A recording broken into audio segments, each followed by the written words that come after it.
Hello, this is Janet, and in today's lesson we'll learn how to solve questions on indices resulting to quadratic equation. Now these are examples of questions that will result to quadratic equation. The first one is 3 raised to the power of 2x minus 4, open the bracket, 3 raised to the power of x plus 1 plus 27 is equal to 0. Now, when you have questions like this, you say let 3 raised to the power of x equal to y. Let's name 3 raised to the power of x equal to y. So where did we get 3 raised to the power of x? We got it from here, where we have 3 raised to the power of x multiply, close the bracket, raised to the power of 2. Remember power and power law. When you have power and power law, the powers multiply each other. So I separated them, so then I named this 3 raised to the power of x y. I named it y. Now in this part we still have the same thing, but this time we have 3 raised to the power of x plus, and we remember multiplication law. When you are multiplying in indices, you add the index. So where we have 3 raised to the power of x times 3 raised to the power of 1. Remember multiplication law. So having done that, we'll then replace the 3 raised to the power of x, we'll replace it with y. So we have y square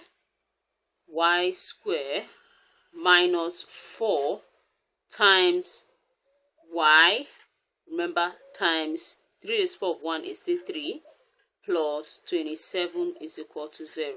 So what we now have here is y square minus 4 times 3, that's 12y plus 27.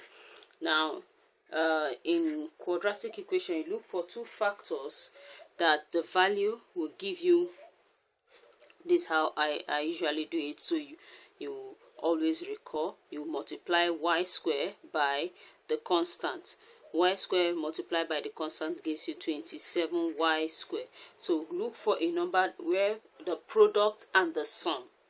Alright, we'll look for the product and the sum of the product that will give us 27y square and the sum that will give us 12y. So usually I like to look for the factors. 2 cannot divide 27, so we'll go by 3. 3 divided 27, that's 9, and 3 in 9, 3, and 3, 3, 1. So if we are to add 3 times 9, that will give us 27. And if we are to add 3 plus 9, that will give us 12. Okay, so we have gotten, this is the product, and this is the sum, and this is the product. Now we have gotten them. Now that you've gotten them, so but this is minus 7. It means this is minus 3 minus 9, that gives us minus 12. So we input them there. We have y square minus 3y minus 9y, that gives us minus 12y plus 27. We have gotten the product and the sum equated to 0. Then you group them. What's common? You factorize them. When I factorize this, y is common, so we have y, open bracket, y minus 3.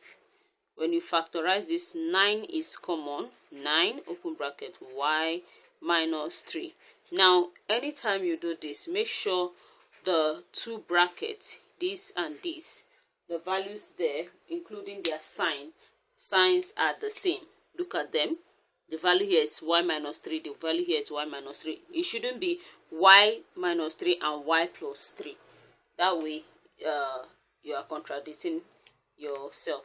Okay, so here, if you still want to go back to it, whenever you factorize a number, it should give you what it was before you factorize it. It was minus 9 times y gives you minus 9y. Then minus 9 times minus 27 gives you plus 27. Alright, so you pick one of the number in the bracket, or the value in the bracket. We have y minus 3. Then the values outside, y minus 9 is equal to 0. So that means the values of y is y minus 3 equal to 0, and then y minus 9 equal to 0. So what we have here now is y equals 0 plus 3. Let's solve for this first. So y is equal to 3. Same thing, y equals 0 plus 9. So y equal to 9.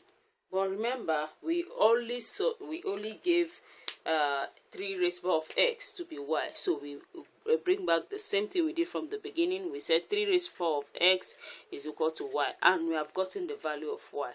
The value of y is, first of all, 3 raised power of x is equal to 3. We know that 3 raised power of 1 is still 3. So according to equating the power law in indices, x is equal to 1. The same thing as 3x is equal to y. We have 3 raised to the power of x is equal to 9, the second value of y.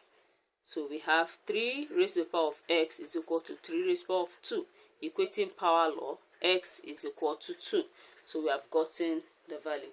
We'll do the same thing for the second question. We have 2 raised to the power of 2x plus 1 minus 5, 2x plus 2 equals 0. Of course, now we know here it's going to be 2 raised to the power of x. The first question was 3 raised to the power of x. So we have 2 raised to the power of x. We'll call it another letter, 2 raised to the power of x, or give it another variable. So in this instance, I'll call it q, or let's call it p. Now, we have the same thing we did here is what we are going to do here. So here we have 2 raised to the power of x all squared times 2 raised to the power of 1. So what we have here, this becomes p squared times 2, which is equal to 2p squared. So we have 2p squared minus 5p plus 2 equals 0. You multiply the constants with the variable with p square. Okay, so we have 4p square. So we look for 2 factors that when we multiply, that's the product, will give us 4p square, and the sum will give us minus p. So we have minus 2 times 2, minus 2 times minus 2 will give us 4. But then minus 2 minus 2 will give us minus 4. But what we are looking for is minus 5. So we say minus 1 times minus 4, that gives us 4.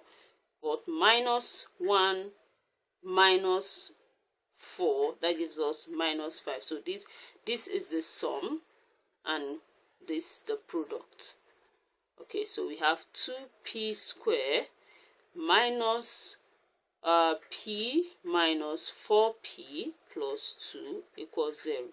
You put them in brackets. So what's common here is p. 2p minus 1. 2 is common here too. So we have, that's the factor that is common to this is 2. So we have 2p minus 1. Remember, from here you said whatever is here must be the same here. So pick one of them. We have 2p minus 1, and then p minus 2 equals 0. This p minus 2, that's what we have, equals 0. So let's get the values of p. So 2p minus 1 is equal to 0. 2p is equal to 1. Then p is equal to 1 over 2, meaning divide both sides by 2. That means p is equal to 1 over 2. And then the second value of p will be p is equal to 2. So remember, we go back to the very question where we substituted the value of p. We have 2 raised to the power of x is equal to p. But here our p, 2 raised to the power of x is equal to, the value of p here is 1 over 2. And remember, we said when we have 1 over 2, when it becomes a fraction, that means it used to be a negative power law. So it's 2 raised to the power of minus 1. So the equating power law now says x is equal to minus 1. Or p is equal to 2, right? And then we have 2 raised to the power of x is equal to 2 raised to the power of 1. That means equating power law, x is equal to 1. So this is a way to solve indices that results to quadratic equation.